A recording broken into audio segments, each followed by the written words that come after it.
Prince Harry wants to be deported. He is asking for Donald Trump to kick him out of the USA. He wants to find an excuse not to have to live with Meghan Markle as a prisoner, as the spare yet again. Some people might say that this sounds dramatic, but genuinely not, because this delusional man is now facing deportation from the USA again because he cannot help himself when it comes to criticism of Donald Trump. And Niall Gardner of the Heritage Foundation is not letting go of this, writing Prince Harry will be held to account over his US immigration application. If he lied over his illegal drug use, he will face deportation from the United States.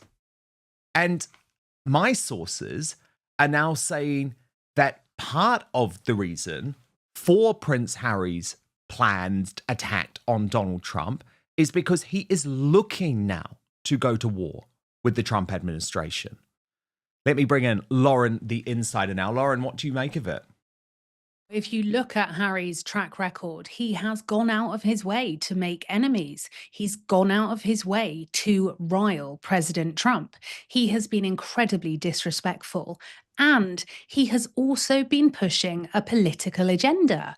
All of a sudden, he's an expert on censorship, this, that. Shut up, Harry. No one cares. And it does look like he is actively trying to get deported, because we saw him go onto the Stephen Colbert show last year and say that Donald Trump was like a dictator. And now, over the comments that Donald Trump made, Prince Harry came out and released a statement. You know, you can not agree with the comments from Donald Trump, and you can think that they came across badly. However, it is not your place to speak before the monarch. You might not be a working royal anymore, but you're still on the royal website. And so behaving like a child and lashing out is absolutely crazy. And if he has lied, he will get deported. And the thing is, Lauren, he was absolutely desperate to do this, though. He didn't even wait. Because, of course, we know that Keir Starmer and King Charles himself, which lots of people think was a big mistake anyway, were dealing with the back channels here. And that, in the end, resulted in the total withdrawal of the comments from Donald Trump, which, by the way, were never actually about British troops in the first place.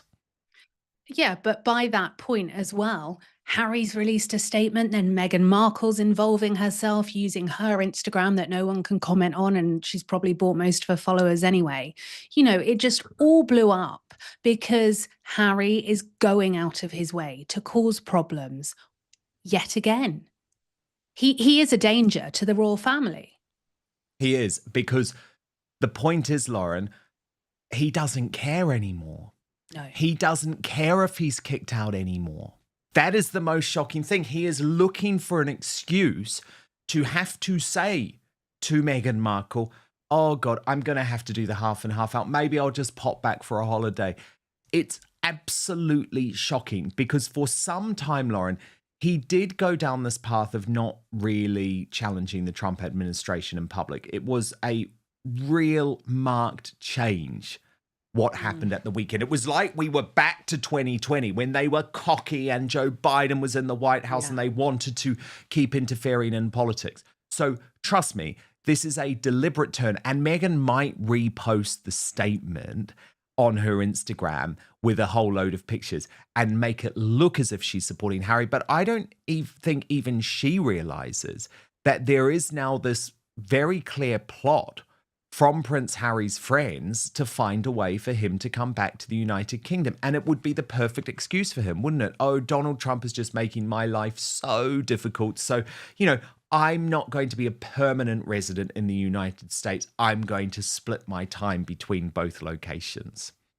Well, look, Harry always wants the best of both worlds. He always wants to be half in, half out without actually putting the work in. So we will be in a position where we end up paying for his security. He will pop back. We'll be paying for all of this, I assume.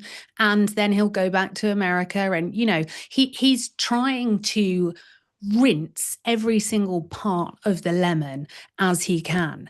And so in his mind, he's probably like, well, who cares if I get deported? Because Papa will pull a few strings, and the hardworking public, they can pay my security bill, and I'll be back in the UK. Indeed, and some fascinating reporting on this too, which does really back up, I think, where I'm at. Prince Harry and Meghan Markle's Donald Trump onslaught hugely revealing. This from Jack Royston, the royal editor of Newsweek, who reports Prince Harry and Meghan launched their boldest challenge to Donald Trump since a lawsuit over Harry's visa led to warnings the president might try to kick Harry out of America. The move appears to reveal a newly confident Harry, willing to take on the US president despite his precarious status in America, where he has been under pressure over his visa in recent years. Now, I actually agree with Jack Royston's reporting there, but the question is why? Why is he newly confident? Because nothing has changed with the Heritage Foundation. Nothing has changed with the risk of taking on Donald Trump. So Jack Royston goes on, the fact that Harry is now confident enough to take on Trump so openly and directly may raise our eyebrows against the backdrop of ongoing rumours that Harry and Meghan may want to spend more time in Britain if they get police protection. Last week, Niall Garner, director of the Heritage Foundation's Margaret Thatcher Centre for Freedom, renewed calls to publish Harry's papers in a post on X. So could President Trump intervene and order the release of Prince Harry's immigration records? Definitely yes. This remains a strong possibility, he said. And that is the fundamental point, Lauren. Everyone, I think, apart from Meghan Markle, can see that Harry is trying to engineer a way out. And he's also so arrogant and entitled. Let's go back to they wanted privacy, they wanted a life of service. It's absolute rubbish. The way he is behaving, I really hoped that 2026 would be different. Naively, yes, but it's worse. That he's actually more insufferable than ever. And he's going out of his way now to get thrown out of that country. So he has to come back here. This is a real problem for Prince William, and it is going to cause him no end of anxiety and headaches. This is not what Prince William needs when he is literally trying to hold the monarchy up with Catherine, Princess of Wales, more or less just the two of them. Now, Lauren, this was also the week where Page 6, which had just launched its big Californian edition, decided to do an expose on Prince Harry's life in Montecito and revealed what people like me have been reporting for some time is true. He is a kept man who rarely leaves the house, and it is a miserable existence. Now, this has been deeply reported by Sarah Nathan, who is the editor-at-large at the New York Post and does have many links to Team Meghan. She reports, in some ways, the prince is a glorified house husband while Markle brings home the artisanal bacon, though even that is not going as planned. Off the news that her Netflix lifestyle show has ended. The Post is told the Sussex coffers are rapidly depleting. One source in the know says that's why they've had to downsize their staffing. But I think it's the colour and the detail about Harry's life that is most damning. The source saying Harry's not really doing anything in America. It seems he is still very wrapped up in the past. Now, that's Meghan's friends who think that. They say there have been rumours that Harry is starting a business, but he and Meghan don't have the best track record. He's really great at service. Look at the success of the Invictus charity. He really should just stick with that. But I think even that argument falls down, by the way, because how can you say Harry is good at service anymore? The only example they use is Invictus. What they do not talk about is Centre Bali, is African Parks, is the Parents Network. So I just don't believe anymore that we can continue this actual lie that Harry is good at charity. He's not. He's really bad at it. And Archewell has collapsed because he is really bad at it. So then the source goes on to say, I think Harry's banking on speaking engagements for income right now, and I will show you in just one moment, a new speaking gig has been confirmed, which is mortifying for him. They then talk about, the fact that Meghan is friends with Oprah still and some other people, whereas Harry really only has Nacho Figueras. All of his other friends are simply friends of Meghan. He has lost touch with his UK pals, and the source in the know said, I don't think they leave the house much. Meghan does maybe, but not so much Harry. And a local resident, Gail Pollard, did go on the record to say Harry probably came here with a lot of gusto, but a lot of it fell flat. I'd like to see him go back to England. That was the feeling in our small community. I don't care for either of them. They're not sincere. They're doing everything for fame and fortune. So, Lauren, an absolute damning picture of Harry's new life 5 years after Megxit. No wonder he wants to come back at any cost. Absolutely. And Sarah Nathan has been a prominent journalist in the UK and the US for some time. So I would pay She's broken close a lot of attention. stories on the Sussexes. Yeah, I would pay close attention to this article. To me, this reads absolutely bang on. And this is the thing, Harry has lost everything. On the surface, it's glossy and they're on red carpets. But actually, when we look at the life that they've created, we've all gone through it and we know that it's absolute bollocks because it's built on sand. It is PR stories that are spun out left, right, and centre. And actually, there are no solid foundations to anything they are actually putting in the public domain. We've seen countless red carpet events where they have actually genuinely not even wanted to hold hands. You can see the disgust in Harry's face. So it really doesn't surprise me that he barely leaves the house and, it's not panned out because when you're married to Meghan Markle, would you want to go out with her? Her social circle is all about, who someone is, how they can advance her billionaire dream. And how depressing to live like that. How much money does this woman need? Well, as Nancy Sidley said about the new Prince Harry appearance, this is so humiliating and I'm here for it. So look at this, Lauren. I know you've been looking into this too. The IAPP Global Summit, Privacy, AI Governance, Cybersecurity Law. It's in Washington, D.C. from the 30th of March to the 2nd of April. And Harry is a keynote speaker to discuss the landscape of today's digital world and how we can reshape the future. I mean, I don't know who I'm more embarrassed for, Lauren. This summit itself, who has literally hired a thicko who knows nothing about this because presumably they want to hawk a few tickets, or Harry, who is going to repeat the same old speech to pocket what? He'd be lucky, Lauren, I reckon, maybe $250,000 for this, but this is what his life has come to. I mean, when I saw this on social media, I thought it was a joke. Dan, I had to check 3 times that this was real because I thought I thought they couldn't be worse. They couldn't do a worse talk than the Hilton last year.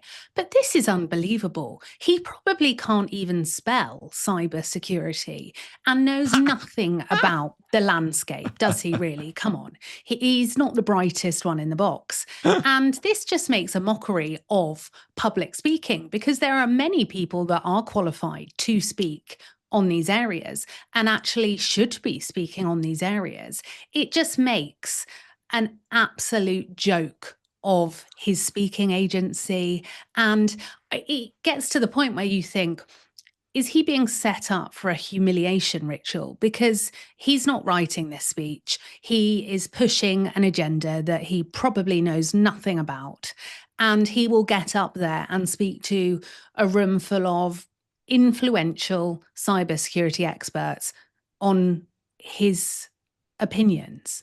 I mean, I've seen it all now, Dan. Yeah, his opinions, which, by the way, are completely designed, can we never forget, to shut down freedom of speech. That's what this is all about. The idea that he gives a damn about protecting children. If he gave a damn about protecting children, Lauren, he wouldn't have just washed his hands of the Parents Network. So all of this, It's very, very obviously about censorship. Lauren, he has already tried to censor the British press. We know the court case against the Daily Mail remains ongoing even now, and it's going to remain ongoing for a number of weeks, even though Harry isn't going to be in court. But he's failed with News UK. He's failed with the Mirror, even though he had some type of financial win. He hopes that he might close down or bring the Daily Mail to its knees. I think it's unlikely. But the reality is those newspapers have lost influence anyway. So this is why he is moving to the world of social media, because what a lot of people don't realize is it sounds very good. Oh, we're wanting to protect children by introducing some type of ban on under 16s on social media or YouTube, for example, which Australia has done. It's not about that, Lauren. It is all about control. It is all about digital ID. It's all about trying to force people to verify their age before they enter these apps. It's basically about control of the internet, because Harry doesn't like free speech, because people like you on your channel, people like me on my channel are able to report the unfettered truth about Harry, and he hates it. Harry actually has many similarities with Keir Starmer. They both seem to hide behind that narrative of we're doing it for the children. It is disgusting that people exploit children. The online safety bill has never been about children. It's to shut up people like you and me, Dan, who want to bring the public the truth that the mainstream media won't. Harry is playing an incredibly stupid game because we are in 2026. We are not children. We all deserve truthful news. And the mainstream media has lost control of people. They can no longer dictate what we all think.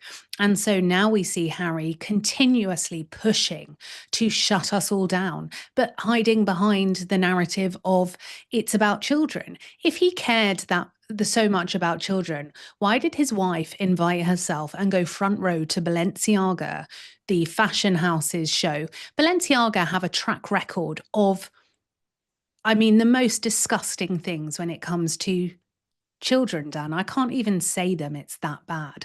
And so everything with this couple is purely performative. It is to look after their own interests. They don't give a damn about other people's children, and they like to wheel their own children out when it is going to line their pockets or deflect from questions. We saw when we're not doing Archwell now, we're doing philanthropies. Oh, right. And what did you do? So we didn't ask questions. You said you wanted to bring your 4-year-old and your 6-year-old into this. It's insane. Exactly. Hypocrites in chief. We know that. Yeah. Lauren, I'm going to wind you up now, because Andrew Mountbatten Windsor is not only moaning about the state of his new house being provided to him by the king. I'll come to that in 1 second. For free, yes. He's still wearing his Grenadier Guards jumper despite losing the title. He was, of course, colonel of the regiment before he was stripped of his military affiliations. Do you have a problem with this, Lauren? Or actually, is it just a jumper and people are getting too annoyed? I have a huge problem with this. I have long been outspoken regarding Andrew Mountbatten Windsor, and I actually just interviewed Andrew Loney, who told me that Andrew Mountbatten Windsor is still using his titles to people, just obviously he can't be seen to be doing it in public. This is pure arrogance on Andrew Mountbatten Windsor's part, and he knows exactly what he is doing. It's so arrogant, so entitled, and he's laughing at the system because in his mind, he's lost really nothing, has he? He can't use the titles publicly, but he's been given a house by his brother. And what does he do every day? He goes out riding his horses. I mean, what a terrible life that must be. And we've also, Dan, seen the palace set up pap shots on royal ground to seed out a narrative that Andrew is moving to a much smaller house.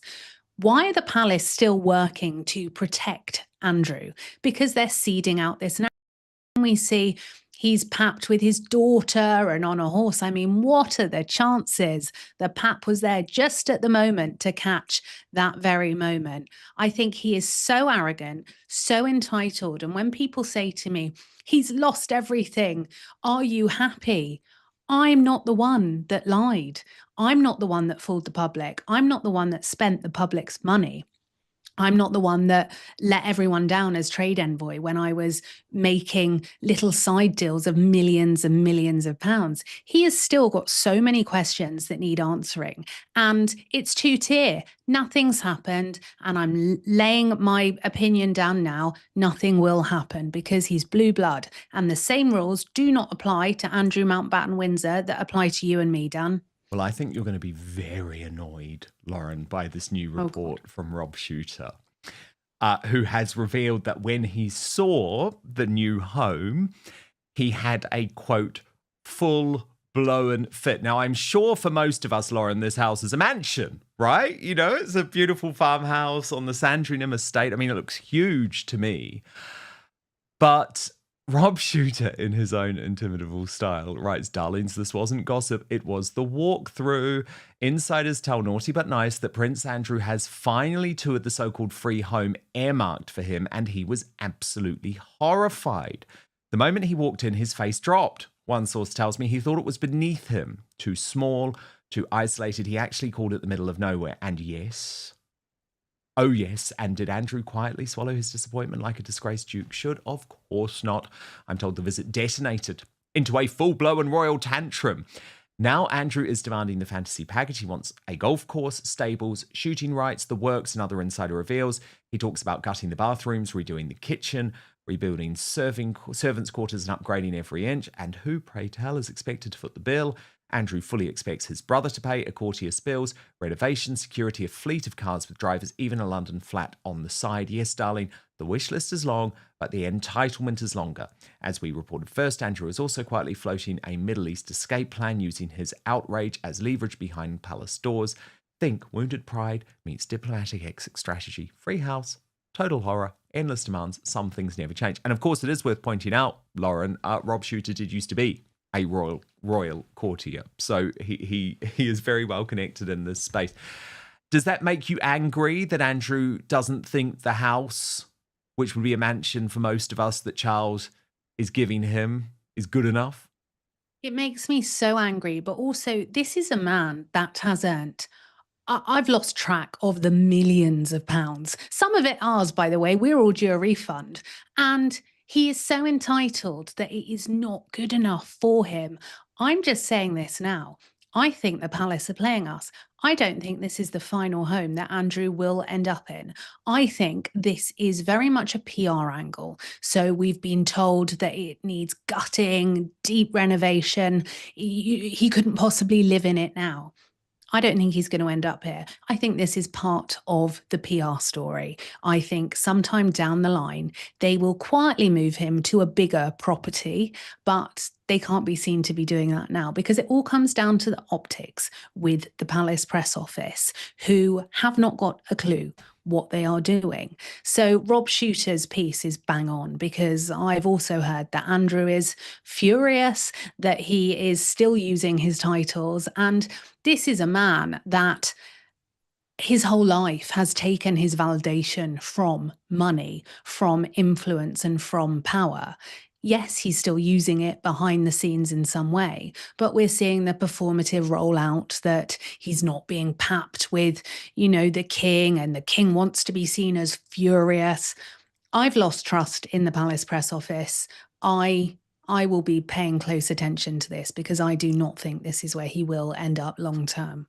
No, it very much seems like it might be his UK bolt hole and then a lavish life in the Middle East awaits. His mortgage-free bolt hole paid for by his brother. If I asked my sister to buy me a house, she'd say, what planet are you on? You're nearly 40. Andrew Mountbatten Windsor is a pathetic human being, and I have no compassion or empathy for him whatsoever. I feel sorry for the nurses who are exhausted, underpaid, trying to get on the housing ladder, not some entitled former prince who has had more money than all of us could dream of. And he's absolutely frittered it away because he is a greedy, greedy grifter. I thought that one might annoy you, Laura. I I was like fishing that was going to wind you up. Oh. I knew it. But of course, you can get so much more of this. Lauren's brilliant analysis on the royal family and so much more if you subscribe to her incredible YouTube channel. She is totally independent, Lauren the Insider. But of course, we love having you as part of our outspoken family, Lauren. So we will speak very shortly. Thank you so much. And of course, if you do want full access to our Royal Uncancelled after show, the best thing that you can do is subscribe to UK Prime Minister Sir Keir Starmer faces political crisis after Epstein-related appointment scandal.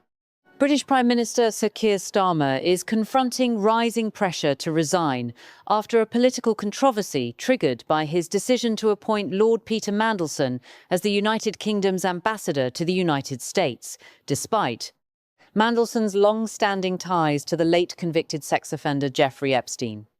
The scandal escalated this week after newly released documents from the US Department of Justice revealed previously unpublished details about Mandelson's relationship with Epstein, including emails suggesting he shared sensitive government information with the disgraced financier and records indicating financial transactions between them. Mandelson, a veteran Labour politician and former government minister, was appointed ambassador in December 2024 by Starmer, but was dismissed from the post in September 2025, amid earlier revelations about his friendship with Epstein. Following the latest disclosures, he resigned from the Labour Party and the House of Lords in an effort to avoid further embarrassment to his former colleagues. In response to the growing backlash, Starmer issued a public apology to victims of Jeffrey Epstein's crimes, admitting he was misled about the depth and darkness of Mandelson's connection to the sex offender. He conceded that he regretted the appointment and acknowledged that Mandelson had lied during the vetting process. Despite Starmer's apology, his leadership is under intense scrutiny. A recent YouGov poll indicates that a large portion of the British public believes he should step down as Prime Minister, with around half of respondents saying he has lost the mandate to lead. The controversy has also sparked internal discontent within the Labour Party itself. Several Labour MPs have openly criticised Starmer's judgment and called for changes in key Downing Street personnel, including the dismissal of his Chief of Staff, who is widely blamed for recommending Mandelson's appointment. Opposition parties have seized on the affair, accusing Starmer of poor judgment and a lack of transparency. Conservative leaders have demanded a vote of no confidence in the Prime Minister, arguing that the affair has undermined public trust in the government. Meanwhile, British police have opened a criminal investigation into Mandelson's conduct, focusing on allegations he may have breached public trust by mishandling sensitive information while in public office. Authorities are examining potential misconduct linked to communications with Epstein during Mandelson's time in government. The fallout has reverberated beyond the political sphere. Major companies have cut ties with organisations connected to Mandelson, and public debate over how political appointees should be vetted has intensified. As the political crisis deepens, questions persist over Starmer's ability to maintain authority within his own party and sustain public confidence ahead of upcoming elections,